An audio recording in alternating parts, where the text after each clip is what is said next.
This afternoon.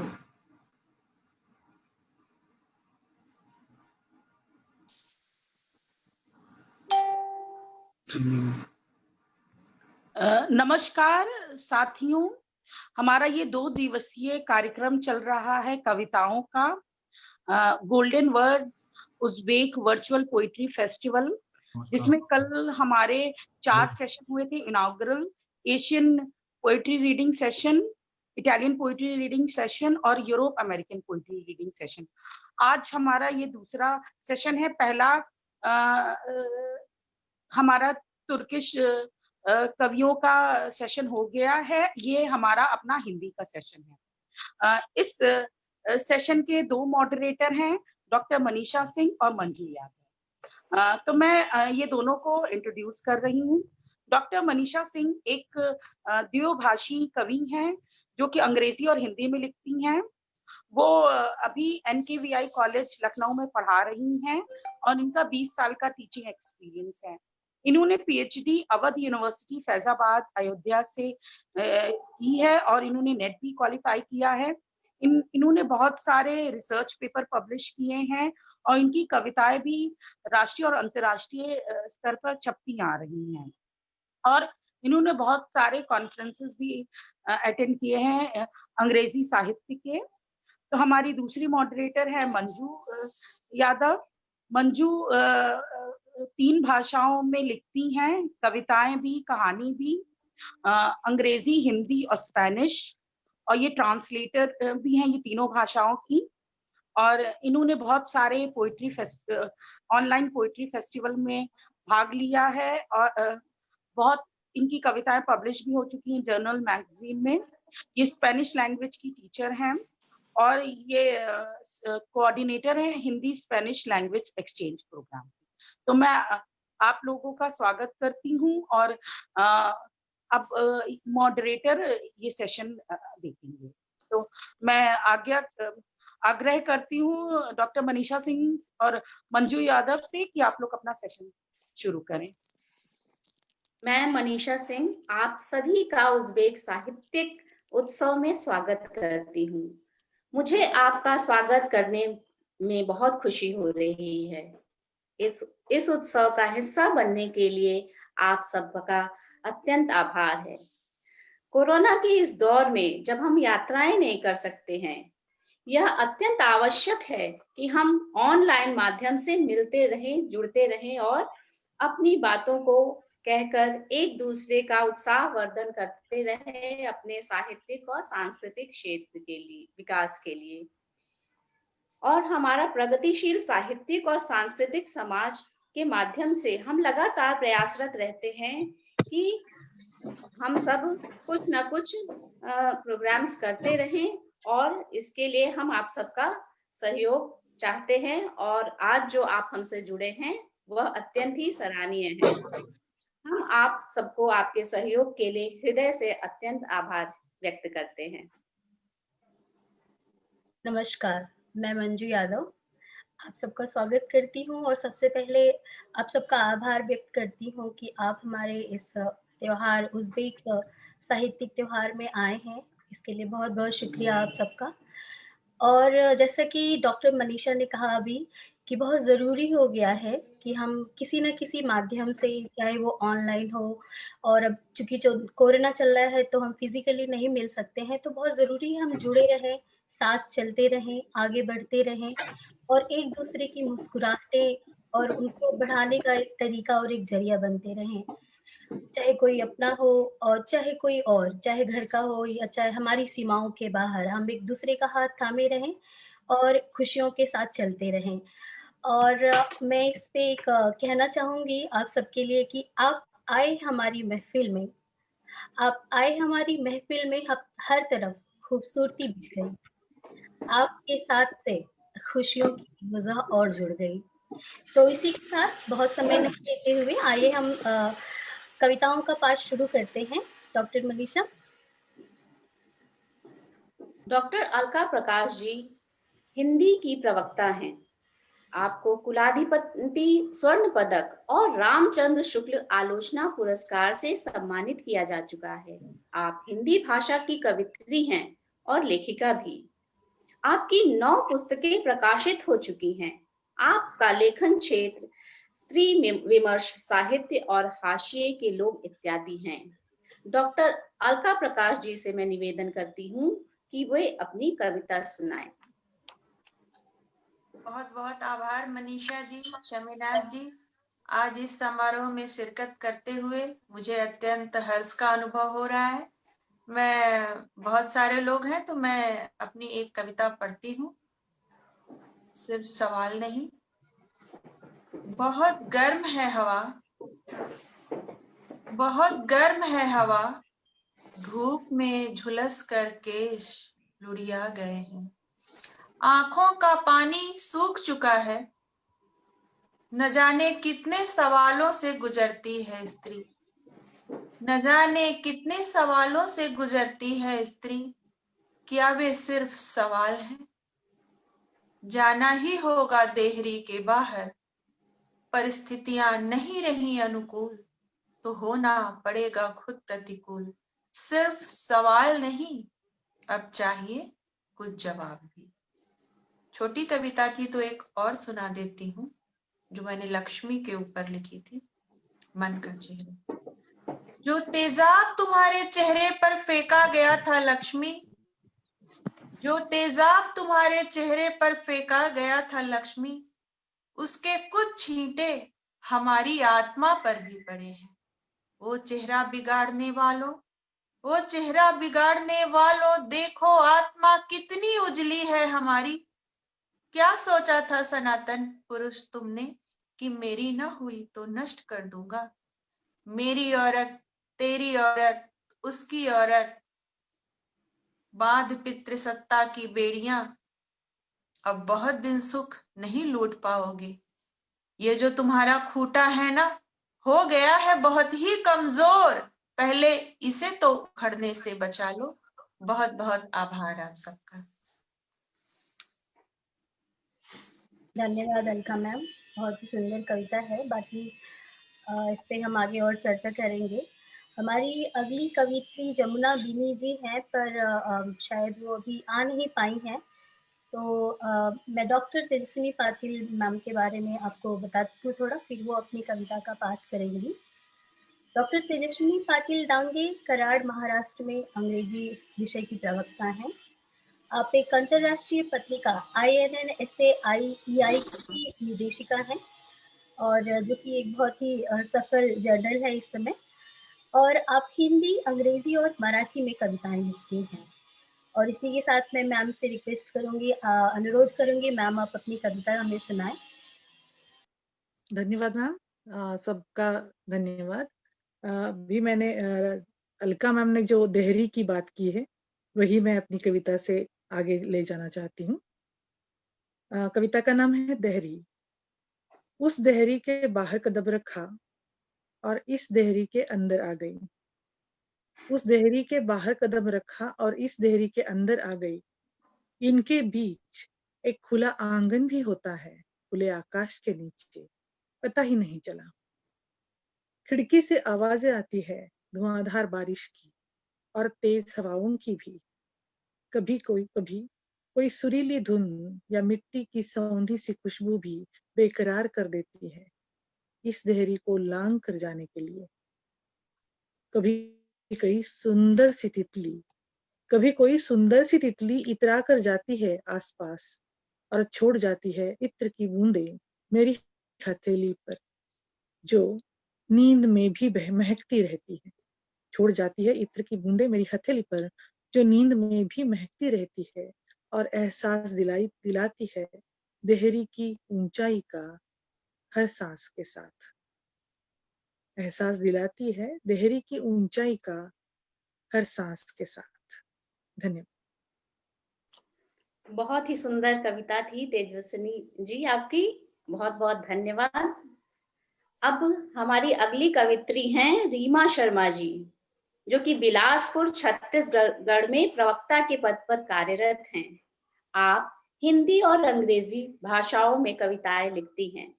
Reema Sharma ji से निवेदन है कि वे अपनी कविता प्रस्तुत करें।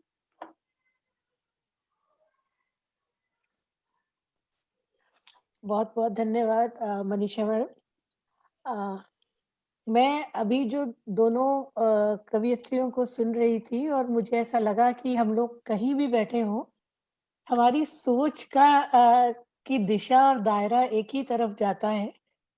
ये जो 2 कविताएँ थी, मुझे लग रहा है उसी का अगला हिस्सा ही है मेरी कविता, जिसका शीर्षक है यक्ष प्रश्न।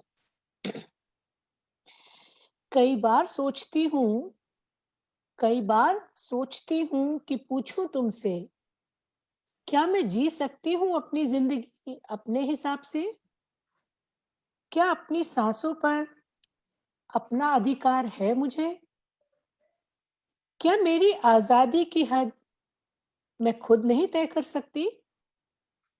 सबके सामने कहते हो तुम, कौन रोकता है तुम्हें?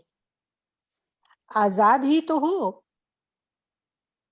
करती तो हो अपने मन का, नौकरी करती हो, बाहर जाती हो, आजाद ही तो हो।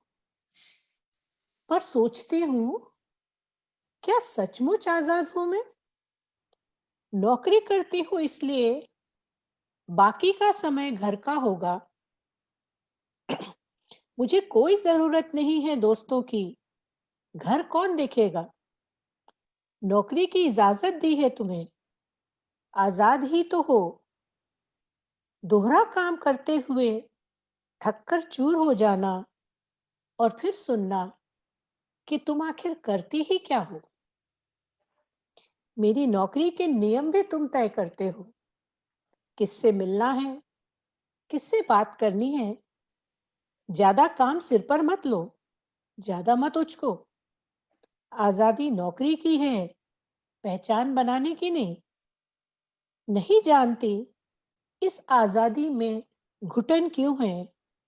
कई बार पूछना चाहती हूँ, क्या सचमुच आजाद हूं मैं? धन्यवाद। मैम, बहुत ही सुंदर कविता थी और सच में आपने कहा कि वो सारी कविताएं जो हैं एक ही विषय के इर्द गिर्द जुड़ी हुई हैं, कोई आगे की कड़ी, कोई पीछे की कड़ी। तो इसके साथ हम आगे बढ़ते हैं और हमारे अगले कवि हैं हमारे तकनीकी सहायक, जो कि अभी हमारे समाज के तकनीकी सहायक भी हैं, डॉक्टर शालीन कुमार सिंह, जो कि शाहजहांपुर में प्रवक्ता पद पर एक महाविद्यालय में कार्यरत हैं। आप हिंदी और अंग्रेजी भाषाओं में कविताएं लिखते हैं। डॉक्टर शालीन कुमार सिंह। जी, शालीन कुमार सिंह टेक्निकल चीजें देख रही हैं, तो उनकी बहन होने के नाते उनकी कविता मैं सुना रही हूँ। अच्छा, बिल्कुल, बिल्कुल। मुश्किल किसकी है दुनिया में 2 रोटी के लिए, सुबह से शाम तक सिर पर मैला या बोझा ढोने वालों की, या राजनीतिक मंचों पर अनवरत चिघाड़ने चीखते नेता, या वातानुकूलित कमरों में बैठे नीति निर्माण करते तथाकथित विद्वानों के दिमागों के एसी के ठीक से कूलिंग न कर पाने से नीति निर्माण में आई बाधा की। मुश्किल किसकी है वो जो अंधेरी रात में बैठ के ये सोच रहा कि देश में इतनी गरीबी क्यों, क्यों गिरती जा रही विकास दर, क्यों मानवता अपने पराभव पर है, क्यों हैवानियत सवार सिर पर आदमी के, क्यों लड़ रहे हैं लोग, क्यों भूखे हैं, किसके लिए लड़ रहे हैं, क्यों लड़ रहे हैं। या मुश्किल में वो है जिसने 10 बजे रात सुबह 5 बजे का अलार्म लगा लिया है मॉर्निंग वॉक के लिए। अगर देर से उठा तो कहाँ जाएगा घूमने को। मुश्किल किसकी होगी? सिर्फ उसकी जिसने गरीबी झेली और झेल रहा है अनंत युगों तक के लिए। अभिशप्त है जो नियति के आगे सड़ने को, जिसके आंखों के सामने अंधेरा है, जिसे वो काटने के लिए चलाए पड़ा है तलवार सामने सामने। मुश्किल में वही है जिसने समाज, देश और अपने आसपास के लोगों के ऊपर खुद को ना बिठवा पाने के कारण कुंठा का मजबूरी वश हाथ पकड़ लिया है। मुश्किल में एक आदमी है जो कभी कभी सांस लेते लेते एकदम गरीबी के ठसके से खांस पड़ता है और फिर थूक गटक के कोशिश करता है बोलने की। लेकिन मुश्किल उनकी भी है जो भावनाएं रखते हैं, पर कह नहीं सकते, जो करीब हैं पर अपने नहीं हो सकते। मुश्किल में पूरी कायनात है, आप नहीं मुश्किल में, ये अलग बात है। बहुत खूब कविता है शालीन जी की। आप हमें बाद में धन्यवाद दे दीजिएगा इतनी अच्छी तरह पढ़ने के लिए। और जमुना बीनी के बारे में आप लोग को एक संदेश देना चाह रही हूँ। अरुणाचल प्रदेश में जमुना जहाँ रहती हैं, वहां पे सुबह से बिजली नहीं है, तो जब वो ज्वाइन करेंगी तो हम लोग उनको अगर मौका दे दें पढ़ने का तो अच्छा है, फिर वो चाहे तो वो लीव कर जाएं, क्योंकि उनके यहाँ नेटवर्क की और लाइट की दोनों की दिक्कत। धन्यवाद। जमुना बीनी मैम ज्वाइन कर चुकी हैं। हाँ, जमुना आप सुनाइए। कैंडल करंट नहीं है यहाँ। ये तो बहुत ही नेचुरल हो गया। जमुना बीनी जी, स्वागत है आपका। जी जोहार आप सभी को, जोहार जोहार जोहार। जमुना बीनी जी हिंदी की कवित्री, लेखिका और एक प्रवक्ता हैं। आपको भारत सरकार के महिला एवं बाल विकास मंत्रालय द्वारा महिला नायिका यानी कि शीरोज के लिए चुना गया है, जो कि भारतीय महिलाओं को राष्ट्र निर्माण योगदान के लिए प्रदान किया जाता है। राष्ट्रीय पुस्तक न्यास एवं लाल बहादुर शास्त्री राष्ट्रीय अकादमी ऑफ एडमिनिस्ट्रेशन आपके जीवन पर एक चित्रात्मक यानी कि ग्राफिक्स पुस्तक का प्रयोजन और निर्माण करेंगे। आपका बहुत बहुत स्वागत है जमुना जी, आप अपनी कविता सुनाएं। जमुना जी, क्या आप सुन सकती हैं? सबसे पहले आप जी, मैं सुन पा रही हूँ, मेरी आवाज आ रही है? जी, आप अपनी कविता सुनाइए। जी।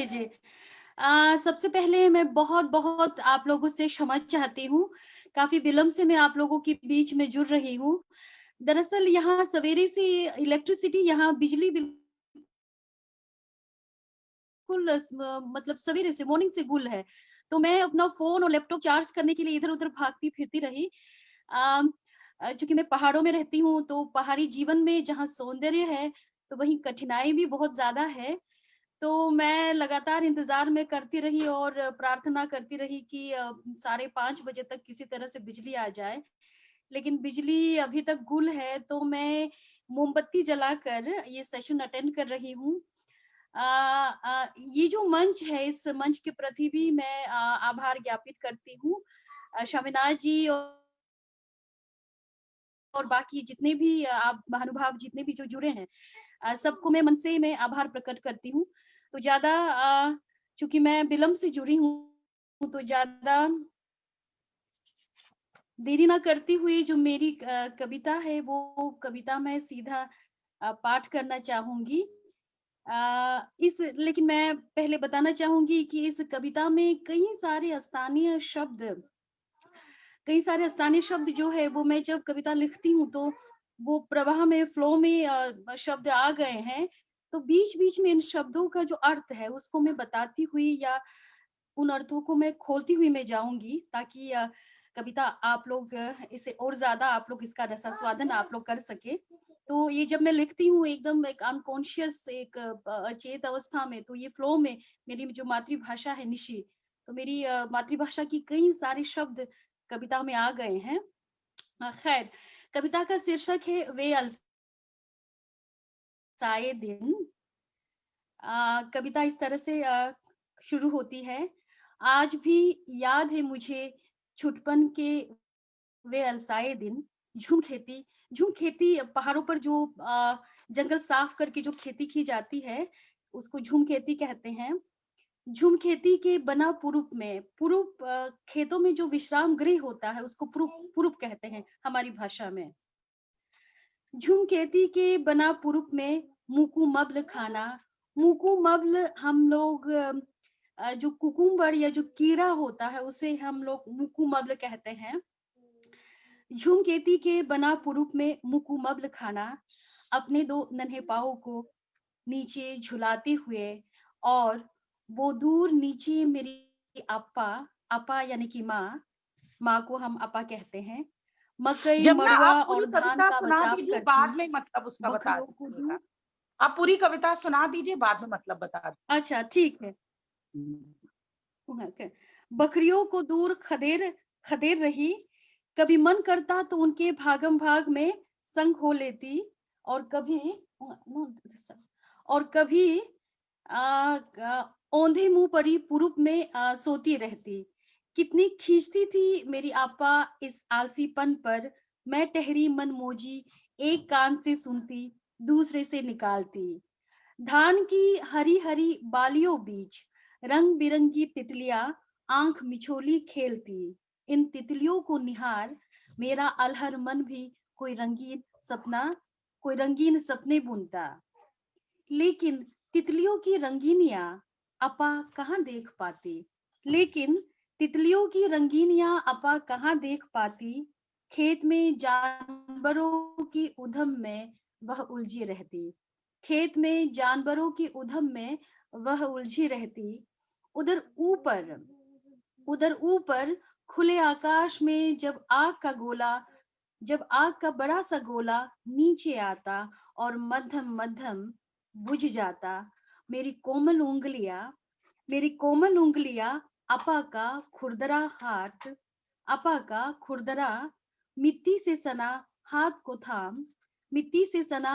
को थाम पहाड़ के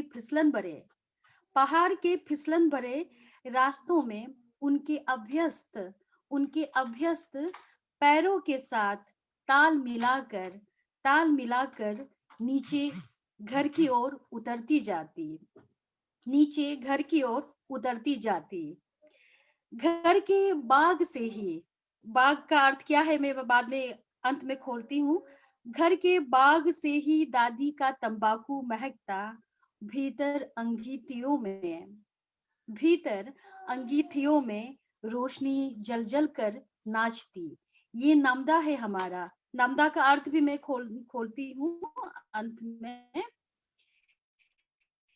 ये नमदा है हमारा, यानी गांव का सबसे बड़ा घर में अंगीठियां जब ये सारी एक साथ जल उठती, तब रोशनियां घर के छिद्रों से तैर कर बाहर निकलती और बाहर खूब उजाला फैलता। इन अंगीठियों के अगल बगल पूरा परिवार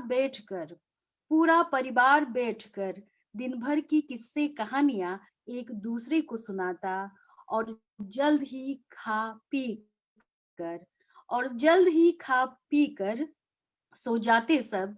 कल फिर मुंह अंधेरे सबको खेतों के लिए निकलना है। आज ये अंगीठियां टूट चुकी। सारा परिवार अब साथ नहीं रहता। पढ़ाई और नौकरी की मजबूरी में अलग अलग शहरों का रुख कर लिया। अब हम नहीं रहते बांस के घरों में। अब नहीं बहती रोशनियां उन छिद्रों से।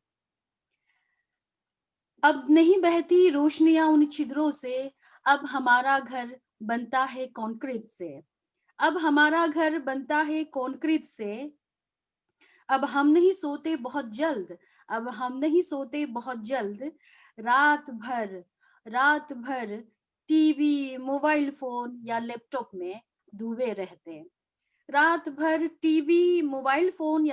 में डूबे रहते। हमें जोड़े रखता है SMS, फेसबुक और व्हाट्सएप। हमें जोड़े रखता है फेसबुक, SMS और व्हाट्सएप अब। तो मैं यहाँ थोड़ा सा जो शब्द मेरी कविता में स्वतः ही जो शब्द आ गए उनका मैं थोड़ा सा अर्थ बताना चाहूंगी। झुमकेती का बता दिया, पुरुष का बता दिया। बाग के बारे में बाग शब्द आया है। बाग हम लोग घर का जो आगे का जो बरामदा होता है, आगे का जो आंगन होता है, उसे हम निशी बाग कहते हैं। और नमदा हम बांस का जो लंबा जो निशी घर होता है, हमारा पारंपरिक घर, उसे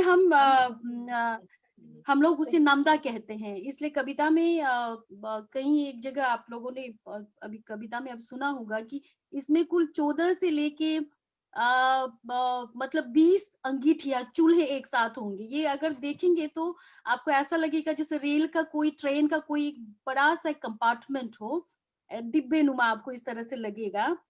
बचपन में इसी तरह के घर में मैं रहा करती थी। आप लोगों को थोड़ा सा मैं बता देना चाहूंगी कि मेरे पिताजी ने 20 शादियां की, 20 मैरिजेस। तो आप कल्पना कीजिए कि जो 20 मैरिजेस की हैं, हमारे यहाँ पोलीजिनी या पोलीगेमी, बहु पत्नीवाद की यहाँ प्रथा बहुत प्रचलन में थी। अब तो खैर वो ये जो प्रथा है अब उस तरह से पालन नहीं होता, लेकिन हमारे बचपन में बहुपत्नीवाद की प्रथा थी। तो मेरे पिताजी ने 20 शादियां की, तो 20 पत्नियां और उसके जो बच्चे हैं, हम सब एक साथ इसी घर में रहा करते थे। धन्यवाद पाया लिंचो, धन्यवाद। बहुत शुक्रिया जमुना मैम। एंड काफ़ी कुछ साहित्यिक आपका जानने को हमें मिला उस क्षेत्र के बारे में। और ये पॉलीगेमी तो मैंने शायद पहली बार सुना कि अभी भी हमारे भारत के किसी हिस्से में ऐसा है ये रिवाज अभी। शुक्रिया आपकी कविता के लिए। और इसके साथ ही हम आगे बढ़ते हैं। अब हमारी अगली कवियत्री हैं doctor Neerja Sachdev ma'am. Neerja Sachdev ma'am SS Khanna महिला महाविद्यालय इलाहाबाद में अंग्रेजी की प्रवक्ता हैं और आप विभागाध्यक्ष भी हैं। आपकी कई पुस्तकें विभिन्न विषयों पर हिंदी और अंग्रेजी दोनों ही भाषाओं में प्रकाशित हो चुकी हैं। तो मैं निवेदन करूंगी नीरजा सचदेव मैम से कि आप अपनी कविता पढ़ें।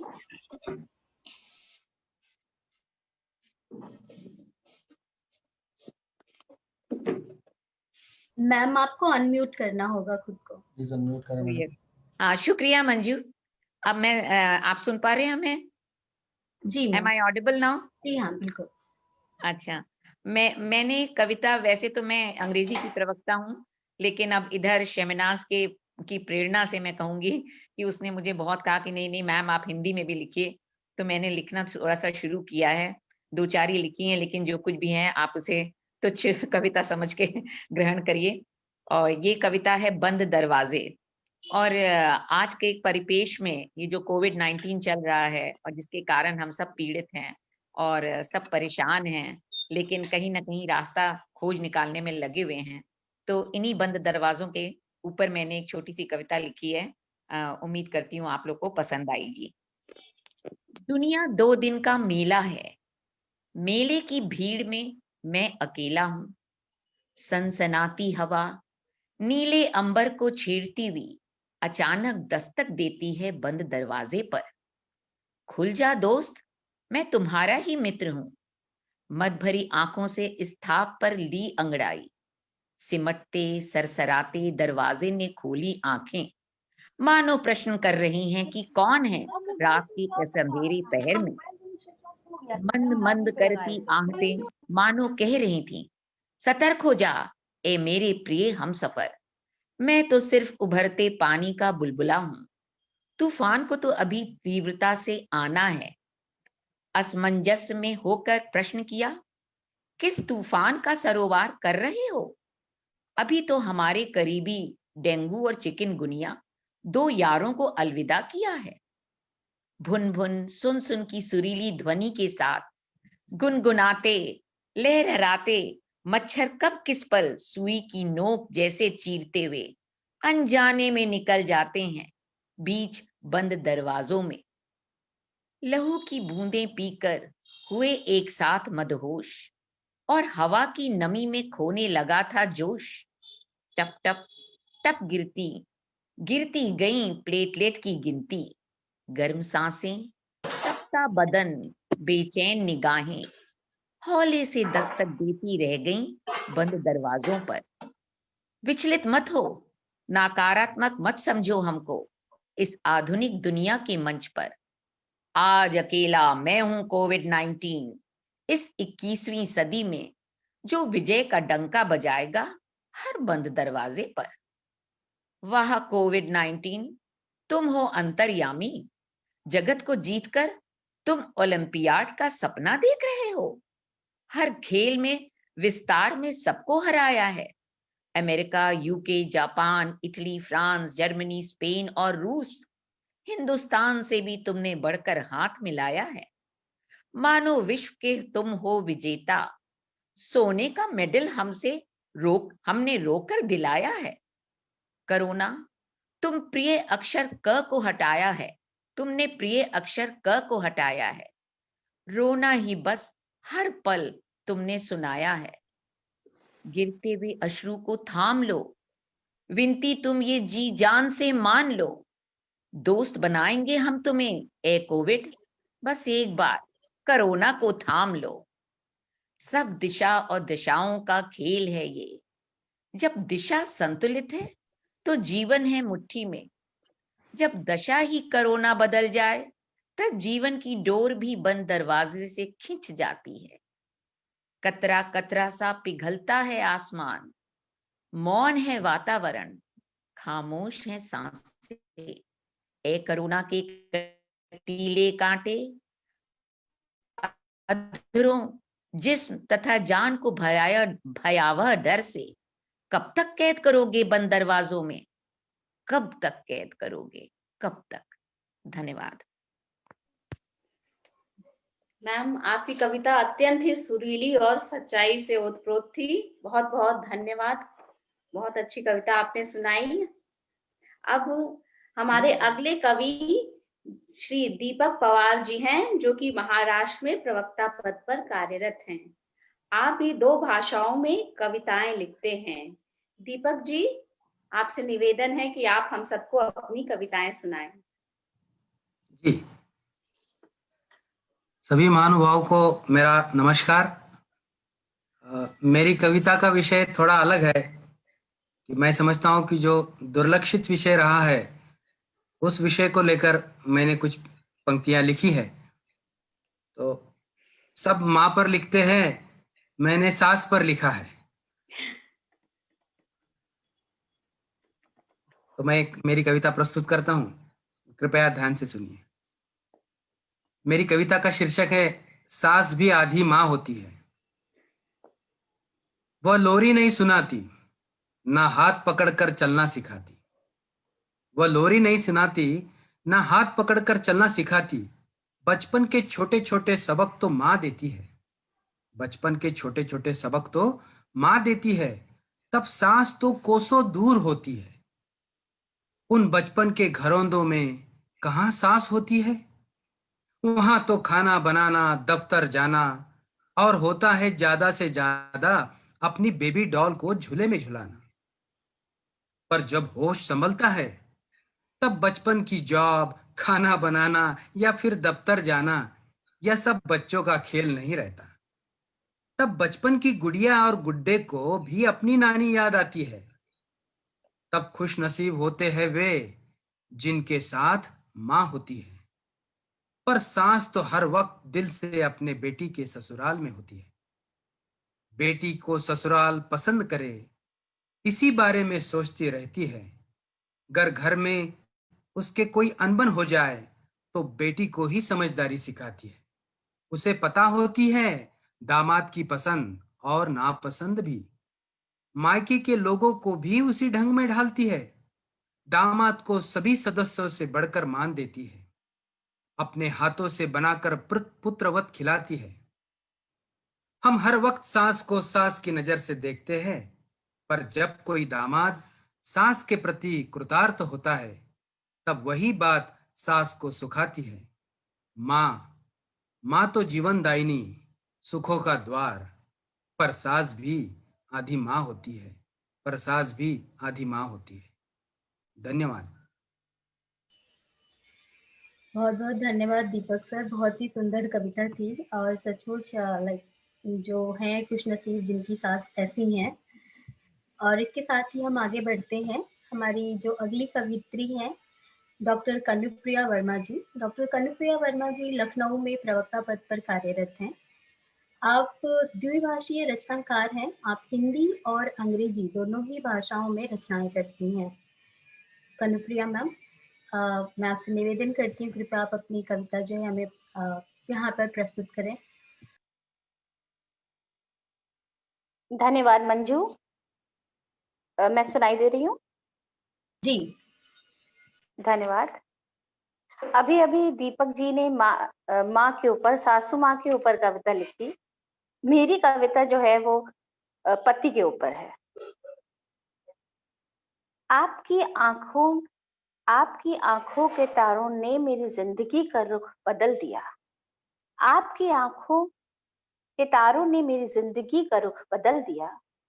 अब आपकी आरजुएं मिन्नतें ही मेरी जिंदगी का मकसद है।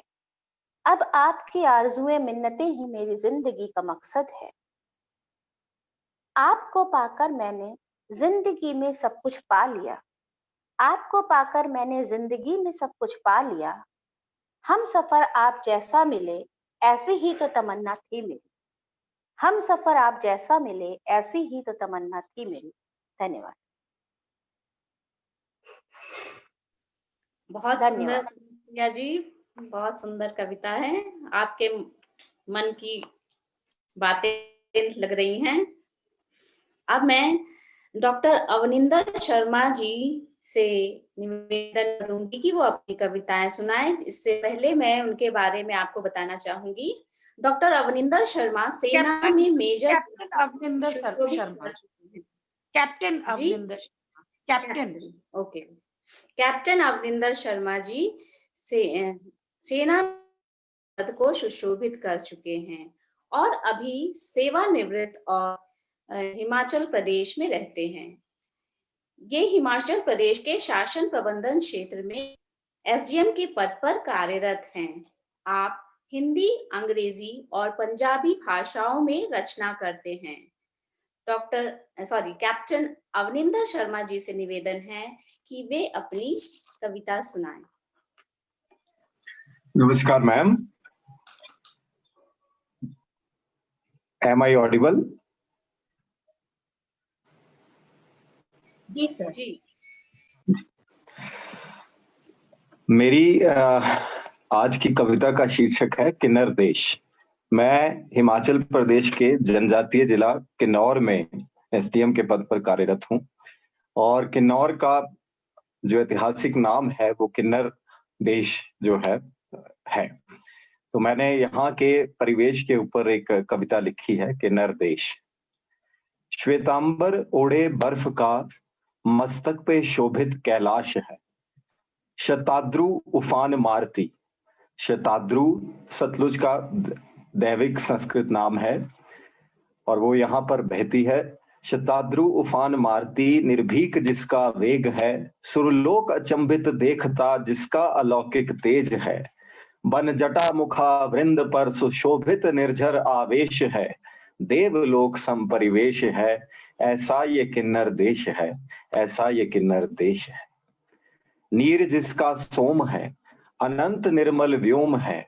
वायु में जिसकी ओम है, पुलकित रोम रोम है। सांगला भावा हंग रंग, ये यहाँ की घाटियों के नाम है। सांगला भावा हंग रंग, हर घाटी का है पृथक रंग। सर्व मान्य जहां देवा देश है, पावन पुनीत भावावेश है। संस्कृति का अद्भुत समावेश है, ऐसा ये किन्नर देश है, ऐसा ये किन्नर देश है।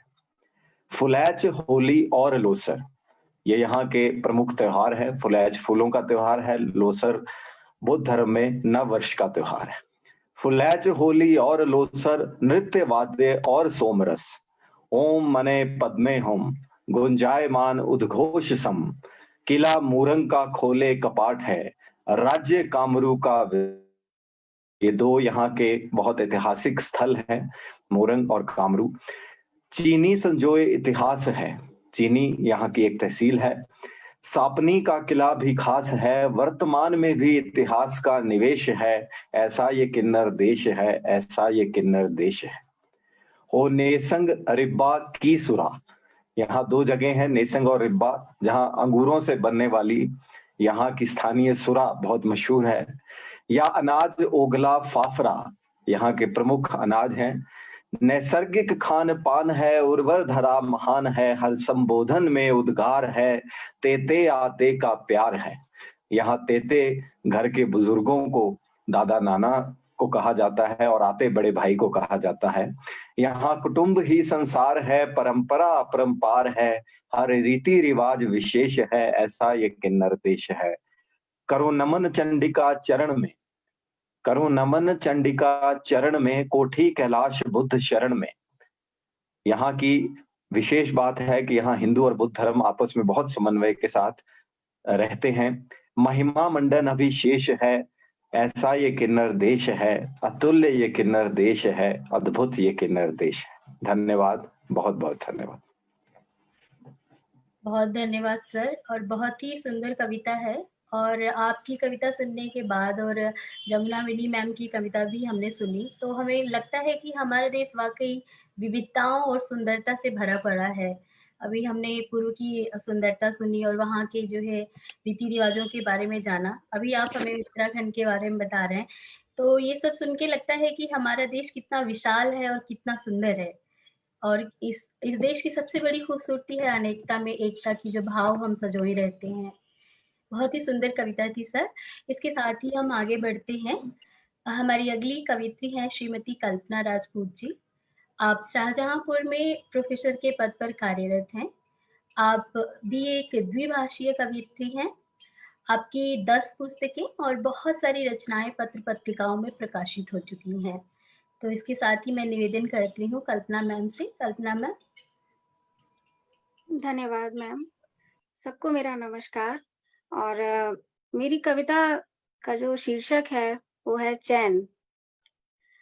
चैन तुमको पाना कितना कठिन, कितना दुष्कर है। करनी पड़ती हैं कितनी सीमाएं, कितनी उल्हानाएं पार तुमको पाने के लिए। कितने दिन दफन करने पड़ते हैं तुमको पाने के लिए। कितनी रातें सिलवटों पर करवट बदल बदल कर करनी पड़ती हैं पार तुमको पाने के लिए। कितने अरमान करने पड़ते हैं रोज खाक तुमको पाने के लिए। कितने मौसम गुजर जाते हैं बिना एहसास तुमको पाने के लिए। और कितने पत्थरों से चोट खाकर बैठ जाते हैं चुपचाप बिना एहसास तुमको पाने के लिए। और फिर जब तक तुम आओगे चैन, गुजर चुके होंगे उस चैन की गोद से जो कभी खत्म नहीं होगा। शायद यही होती है क्षतिपूर्ति जिंदगी भर की बेचैनियत और बेसाख्तगी की। Thank you. बहुत ही अच्छी कविता सुनाई कल्पना जी आपने।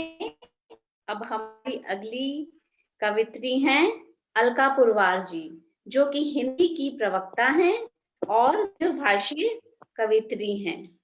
आप हिंदी और अंग्रेजी भाषाओं में कविताएं लिखती हैं। अलका पुरवार जी, आपसे निवेदन है कि आप कविता सुनाएं। हेलो जी मैम। हेलो जी। हाँ, हम सुन सकते हैं आपको। Okay madam, okay, thank you so much. सम्मानित साथियों, मेरा सादर नमस्कार आप सभी को। थोड़ा सा आपको मैडम करेक्ट करना चाहूंगी कि मैं हिंदी की नहीं अंग्रेजी भाषा की प्रवक्ता हूँ और सिर्फ हिंदी में ही लिखती हूँ। अच्छा जी। आज मैं जो कविता आपके साथ में शेयर करने जा रही हूँ उसका शीर्षक है गुजरे हुए वर्ष। जैसा कि हम सभी साक्षी हैं कि यह 2020 जो वर्ष है वह अब बिल्कुल जाने ही वाला है। इसके जाने की आहट और 2021 वर्ष के आने की आमद हमें अच्छे से सुनाई दे रही है।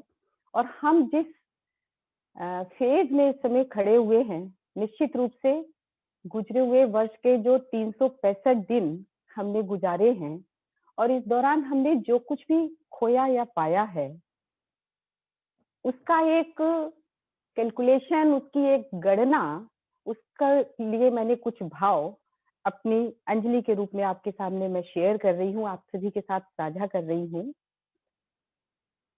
गुजरे हुए वर्ष तुम जा रहे हो, गुजरे हुए वर्ष तुम जा रहे हो हमेशा के लिए, दोबारा ना आने के लिए। तनिक ठहरो ना, तनिक ठहरो ना, कुछ मेरी अनकही भी सुन लो ना। गुजरे हुए वर्ष आज गुणा भाग करती हूँ, हिसाब जोड़ती हूँ।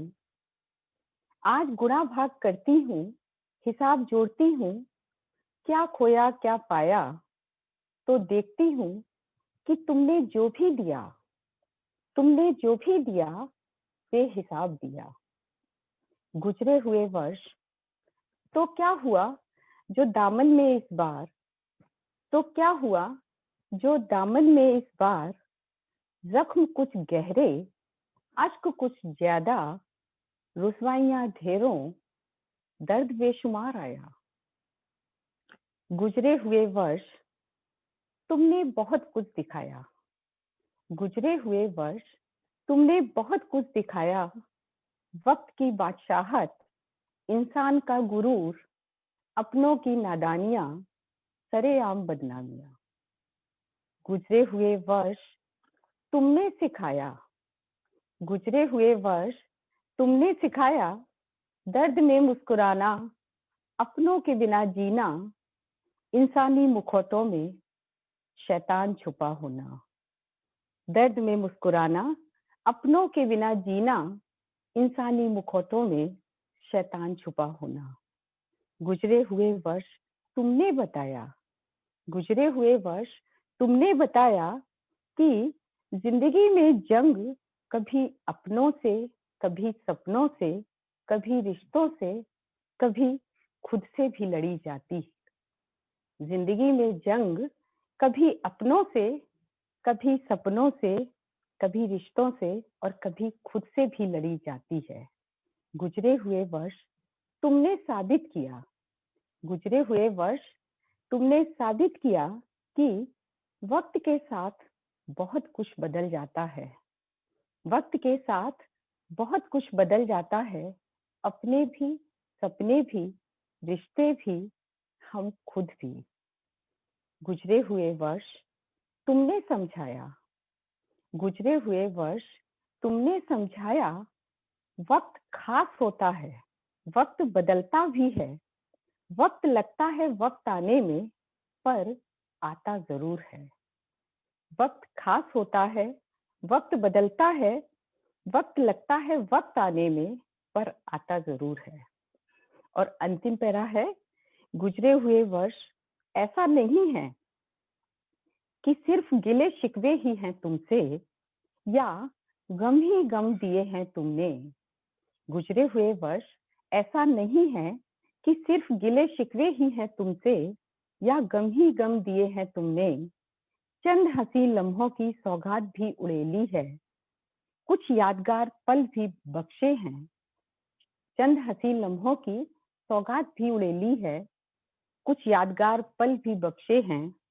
गुजरे हुए वर्ष तुम जैसे भी थे। गुजरे हुए वर्ष तुम जैसे भी थे, बेइंतहा याद आओगे, बेइंतहा याद आओगे। शुक्रिया। बहुत बहुत धन्यवाद अलका मैम। और बहुत ही कह सकती हूँ बहुत ही आज के समय की कविता है। बिल्कुल ये जो हमारा साल चल रहा है, ये बीत रहा है जिस तरह से खुशियों और बहुत सारी परेशानियों का एक मिश्रण सा होकर के, बिल्कुल बिल्कुल जैसा लग रहा था आप इसी का विवरण सबकी तरफ से प्रस्तुत कर रही हैं। एकदम ऐसा ही बीत रहा है हमारा साल, और ये जब बीतेगा तो हम इसे बहुत याद करेंगे, खास तौर से ये जो हमारा 2020 बीत रहा है। और इसके साथ ही हम बढ़ते हैं हमारी अंतिम कवित्री की तरफ, गजाला यास्मीन जी। गजाला यास्मीन जी आलिया विश्वविद्यालय में पत्रकारिता विभाग में प्रवक्ता हैं वर्तमान में। आपकी खासियत है कि आप प्रवक्ता होने के साथ साथ एक बहुत अच्छी वक्ता भी हैं। हमारे साथ इस पेज पर पहले भी एक कार्यशाला हो चुकी है गजाला यास्मीन जी की।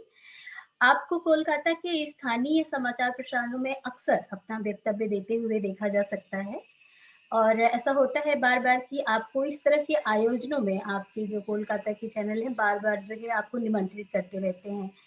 तो इसके साथ ही मैं अब निवेदन करती हूँ गजाला यास्मीन जी से कि आप अपनी कविता प्रस्तुत करें। बहुत नमस्कार और आदाब सभी को। बहुत शुक्रिया शमिनाज का, मंजू का, डॉक्टर मनीषा सिंह जी का कि मुझे आमंत्रित किया। ये जो एक बहुत ही रसीला ये जो पोइट्री का, कविता का, नज़्मों का ये जो एक सेलिब्रेशन आप कर रहे हैं, और मेरी जो ये कविता है वो हिंदुस्तानी या हिंदवी या खड़ी बोली या उर्दू आप कह सकते हैं, क्योंकि वो मेरी मातृभाषा है। तो उसमें मैंने लिखी है, और जो अभी ऐसे तो बहुत सारी कविताएं थी, लेकिन जब मैंने सोचा कि कौन सी कविता चुनूं आप लोगों के साथ उसको साझा करने के लिए, तो मुझे ये लगा कि अभी जो ये कोरोना का जो समय है, ये जो कोविड की सिचुएशन, जैसे नीरजा मैम ने भी उस पर लिखा, तो ये हम सभी किसी ना किसी तरीके से प्रभावित हैं इससे। तो जैसे मेरे मन में यही ख्याल आता था कि ये जो बहुत ही अनप्रेसिडेंटेड सा सिचुएशन हमारे सामने है, ये बहुत ही मतलब नवीन है, बहुत अद्भुत है ये जो सिनेरियो जिसमें हम रह रहे हैं। तो 20 साल बाद जब हम पलट कर इतिहास के पन्नों में देखेंगे, तो शायद इसको डॉक्यूमेंट करना, इसको एक इतिहास बनाना अपने शब्दों के द्वारा, कविताओं के द्वारा, ये बहुत ही जरूरी है। तो बस उसी लिहाज से ये कविता लिखी है। सरल उर्दू है, बाद में अगर कुछ ना समझ में आए तो मैं उसे फिर ट्रांसलेट भी कर दूंगी। वैश्विक महामारी जो होती है, जिसको पैंडेमिक बोलते हैं, उसको उर्दू में वबा बोलते हैं। और वबा से जुड़े कुछ जो इमेजिनेशंस हैं मेरी, जो एक्सपीरियंसेस हैं, वही आपके साथ शेयर करना चाहूंगी। कविता या नज्म का शीर्षक है वबा से वाबस्ता चंद तसव्वुरात। कल भरपूर चांदनी रात थी, गुलाबी चांदनी अपने उरूज व शबाब पर, आसमान में टिमटिमाते अनगिनत नन्हे सितारे इतरा रहे थे मानो अपनी किस्मत पे सारे, दुनिया की मसलतों से हजारों हजार मीलों दूर। आज छत पर सोने का इरादा था, कमरे की एसी की सर्विस हो नहीं पाई, और इस बोरियत में कुछ नया करने का जज्बा अलग। खुले पूरे आसमान के तले कुछ मीठी बातें और पुरसुकून गहरी नींद अलग। शब का दूसरा पहर सन खामोश सा था। हाँ, हवा का ठंडा झोंका जिस्म पर सरसराता, कुछ परिंदों के काले साए भी फड़फड़ाते, शफाफ डूबते चांद पर सियाह धब्बे की मानिंद। रात गहरी, बड़ी गहरी नीली स्याही अलग। आंखों के हल्के बुझते से थे, झुके से भी, थकन की लाल डोर पलकों की पहरेदार जैसे। कमबख्त नींद मगर बैरन बनी रूठी थी, कोई पुराना हिसाब चुकाना हो मुझसे जैसे। ख्वाबों के गोशे नटखट नाराज अड़ियल। हाँ, ख्यालों का कयाम जरूर हो चुका था, कुछ खुश्क, कुछ नम, कुछ जाहिर, कुछ पोशीदा। यकसा उमड़ते, अपनी दलील पेश करते, झुंझलाते भी, फिर दूर दिमाग की दीगर तहखानों में सुबक कर, बिलक कर, तड़प कर, सिसक कर छुप जाते सारे। मजीद तगाफुल में रही थी मैं शायद, बल्कि मेरे साथ जुड़े तमाम मसरूफ अफराद। अगरचे नाराज कुदरत के इम्कानात सारे वाजे थे, कभी शदीद ठंड, ना काबिले बर्दाश्त पारा कहीं, कभी अंधाधुंध तूफान, संगीन सैलाब कहीं। रोते बिलखते सूखे दरख्तों के ढेर शायद, कुछ कहते थे दरगुजर जानवरों का, कुछ कहता था दरगुजर जानवरों का कारवां। कोई बड़ी मुश्किल जुबान थी उनकी खामोशी की, गोया गफलत का कानून हर शय पर बरपा था। समझ न सका दिले नादान, इशारे कई थे मगर। इंसान भी कितना कमजर्फ है, सियासतों में मशगूल, वबा को भी मुजाहिद बना बैठा, ऐसे मुफाद पसंद उसूल। कभी ईमान, कभी मजहब पे निशाने साधे, ढूंढे बला की बिजलियों में खुदगर्ज इरादों के वजूद। कोरोना जिहाद के किस्सों के बुने पेचीदा ताने बाने। अभी कुछ एक माह पहले ही चीन की मेहमान में बनी, अमेरिका की सरकारी सैर भी हुई थी 3 साल कबल। अजमत के नमूने, इंसानी दिमाग की जरखेज उपज, साइंसदानों की तरक्की और कारसाजी जहां थी मामूल, कहाँ गए हुक्मरानी के वो सारे किस्से। अचानक सैकड़ों कदमों की आहटें ऐसे गूंजी, अचानक सैकड़ों कदमों की आहटें ऐसी गूंजी, कुछ तेज, कुछ मध्यम, कुछ जख्मी, लहूलुहान। सारे अपने गांव घरों की जानिब मकसूद, माथे पे गठरी, कंधों पे लदे झोले झक्कड़, दिल मगर बा उम्मीद, हौसला अफरोज बुलंद। बच्चे, बूढ़े, खवातीन, नौजवान सारे निकल पड़े, चल पड़े उस नादिर सदी की तरफ, जहां हर धर्म, हर जात, हर सोच बेधड़क, सांसें लेती है पाकीज़ा फिजाओं में बेखौफ, उस शजर, उस घर, उस शहर, उस वतन की तरफ। धन्यवाद। बहुत सुंदर गजाला जी, बहुत सुंदर कविता सुनाई। सभी कवियों और कवित्रियों का बहुत बहुत धन्यवाद। इतनी सुंदर रचना प्रस्तुति की है आप लोगों ने कि सुनते रहने का मन कर रहा है, लेकिन हमारे पास समय की कमी होने के कारण अब मैं डॉक्टर अलका प्रकाश जी से निवेदन करती हूँ कि वह आज के कविता पाठन पर संक्षेप में अपनी टिप्पणी दे। डॉक्टर अलका प्रकाश जी। जी मनीषा जी, आज का जो काव्य पाठ रहा, सबने एक एक कविताएं पढ़ी और जो सारी कविताएं थी वह सारगर्भित थी, छोटी होते हुए भी अनेक भावों को समेटे हुए थी। तेजस्विनी पाटिल की जो कविता थी देहरी, तो देहरी के बारे में मैं एक कहना चाहूंगी कि चौखट लांघने की जो बात होती है, देहरी पार करने की जो बात होती है, और कहा जाता है कि लक्ष्मण रेखा लांघोगी तो आफत आएगी, लक्ष्मण रेखा लांघोगी तो आफत आएगी, रावण हर ले जाएगा। तो उस देहरी की ऊंचाई या उस देहरी के दरवाजे खुले कितने हैं, कितने खोले गए हैं, और कहां तक उसे निकल पाई है औरत, सिर्फ सहूलियत देने के लिए। जिस आजादी की बात की जाती है, जिस आजादी की बात की जाती है, वह आजादी अभी नहीं मिल पाई है। और यही कविता रीमा शर्मा की जो है यक्ष प्रश्न, उसमें और आगे आ जाती है कि आजादी कितनी मिली हमें, ये यक्ष प्रश्न उठाती है कि आजादी मिली, वो वक्त की जरूरत थी, क्योंकि एक के कमाने से काम नहीं चल रहा, और जो वास्तविक आजादी मिलनी चाहिए थी वो नहीं मिल पा रही है। और इसके बाद शालिन कुमार सिंह ने जो अपनी कविताएं पढ़ी कि मुश्किल क्या है दो रोटी कमाने वाले के सामने, और जो नीति नियंत्रण है, जो एसी में बैठ के नीतियां बनाते हैं, और जो वास्तविक धरातल पे इम्प्लीमेंट होना चाहिए, जिसको वो हक मिलना चाहिए, वो कहाँ मिल पा रहा है। यहाँ कविता याद आ जाती है कि एक आदमी रोटी बेलता है और एक आदमी रोटी खाता है, एक तीसरा आदमी भी है जो न रोटी बेलता है न रोटी खाता है, और मेरे देश की संसद मौन है। उसी से मिलती जुलती ये कविता थी। इसके बाद 5वें नंबर पे जमुना बीनी जी ने अपनी कविताएं पढ़ी। एक आदिवासी स्वर आज हमारे सामने उभर के आ रहा है, और एक जो परिवार होता है, और एक जो पुरानी दुनिया थी, जिस तरह से घर एक साथ रहते थे, लोग एक साथ रहते थे, और जो एक प्रकृति के करीब थे सारे लोग, वो प्रकृति कहाँ खो गई है। आज वो घर नहीं रह गए, लोग साथ नहीं रहते हैं, और देर तक जगते हैं तो क्या मोबाइल, टीवी, लैपटॉप और इन के आर्टिफिशियल इंटेलिजेंस के जो है वो गुलाम होते जा रहे हैं, और वह लोगों की स्वतंत्रता का किस तरह से हनन कर रही है, किस तरह से हमारे घर में साइबर घुस आया है। इसको सोचने और समझने की बात थी। जो हमला हो रहा है एक हमारी संस्कृति पर, उसको काफी प्रमुखता से जमुना बीनी जी ने उठाया। इसके आगे की जो कविता थी वो नीरजा सचदेव मैम की थी, बंद दरवाजे। बड़ी ही समसामयिक कविता थी कोविड के आगमन की, कि अभी तक तो हम चिकनगुनिया और डेंगू को ही सब कुछ समझ रहे थे, लेकिन ये जो बंद दरवाजों से आहट दे रहा है कोविड, कोरोना, और वो बंद दरवाजे से भी किस तरह से हमारे जीवन में घुस आया है और हमारे सोचने से समझने के तरीकों को किस तरह से बदल दिया है, ये सारी बातें जो है नीरजा मैम की कविता में थी। कि दिशाबद्ध दीपक पवार सर की कविता जो थी कि सास भी आधी माँ होती है। कहने का मतलब ये है कि सास के बारे में जो हम सुनते आए हैं, तो सास सिर्फ वही नहीं होती ना, सास तो एक लड़के की भी होती है, और वो किस तरह से अपने लड़के का ध्यान देती है। मेरे कहने का ये मतलब है, यहाँ पे देखो, जो लड़की की माँ होती है वो भी तो एक लड़के की सास होती है ना।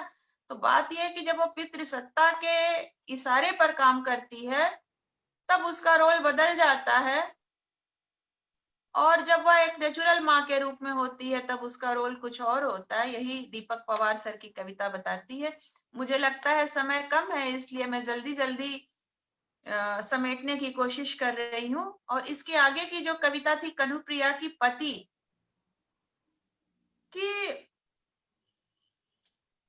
उनके आंखों के तारों से मेरी जिंदगी का रुख बदल देता है। मतलब अभी भी कहीं ना कहीं पति के इशारे पर ही जीवन चल रहा है, बदला उस तरह से नहीं है जिस तरह से बदलाव दिखता है, ये कहने की बात थी। और कैप्टन अवनिंदर शर्मा की जो कविता थी किन्नर देश, किन्नौर में वो रह रहे हैं, उसको जब वो पढ़ रहे थे तो मुझे नागार्जुन की कविता बादल को घिरते देखा है ये याद रही थी कि इसमें जो शताद्रु सतलज का उन्होंने नाम लिया, या मोरन कामरू कहा और खानों के नाम बताए, ओंगला फाफरा, वह किस तरह से एक विजुअलाइजेशन आ गया हमारे सामने पूरा किन्नर प्रदेश का। वो विजुअलाइजेशन, वो बिंब जो हमारे आंखों के सामने आ गया इस कविता के माध्यम से, वो अद्भुत था। और यही एक अच्छे कवि की विशेषता होती है कि वो पढ़ते समय किस तरह से हम उसको विजुअलाइज कर ले रहे हैं, किस तरह से उसको देख ले रहे हैं। इसके बाद 10वें नंबर पे कल्पना राजपूत जी की कविता थी चैन। उन्होंने अपनी कविता चैन के माध्यम से ये बताया कि चैन जब हम पाना चाहते हैं वास्तव में तो चैन हमें मिलता नहीं है और हम क्षतिपूर्ति करते हैं अपनी बेचैनी की इस चैन के माध्यम से। और अलका पुरवार जी की जो कविता थी गुजरे हुए वर्ष, बहुत ही समसामयिक कविता, क्योंकि हम दिसंबर के महीने में हैं, ये वर्ष बीतने को है, तो उसका लेखा जोखा इसमें किया गया है। ये जो बीता हुआ साल था उसने हमें जीवन जीने का तरीका बता दिया कि कैसे हमें ये जिंदगी जीनी है, किस तरह से बितानी है। क्योंकि सपनों अपनों से कभी सपनों से लड़ाई हुई, अपनों से लड़ाई हुई, और ये खुद से भी लड़ाई रही। तो इस पैंडेमिक ने हमें जो जीना सिखा दिया, क्या खोया क्या पाया, इसका मूल्यांकन करती हुई कविता थी। और गजाला यास्मीन जी की जो कविता थी वह भी बड़ी समसामयिक कविता थी कि रात में देखती हैं, चांद से बातें करती हैं, और चांद कितनी दूरी पर है। एक पूरा खगोलीय रूप हमारे सामने उतर के आ जाता है कि एक रात थी और इसी तहखाने में सारे अरमान सो जाते हैं, रात के किसी तहखाने में सारे अरमान सो जाते हैं।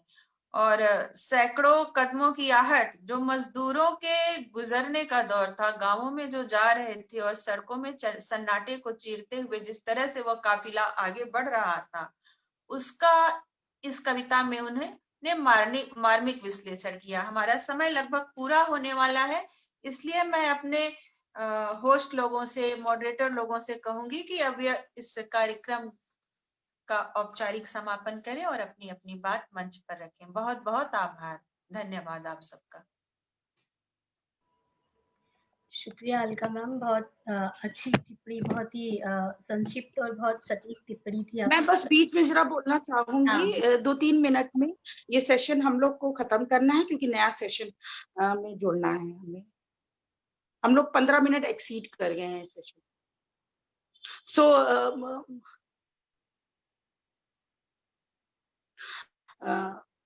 सभी लोगों का बहुत बहुत आभार, शुक्रिया।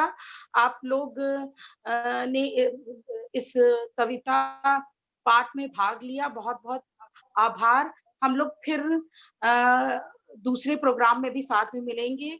पूरी प्रगतिशील साहित्यिक एवं सांस्कृतिक समाज की तरफ से मैं सबका शुक्रिया अदा करती हूँ। बहुत बहुत धन्यवाद सबका।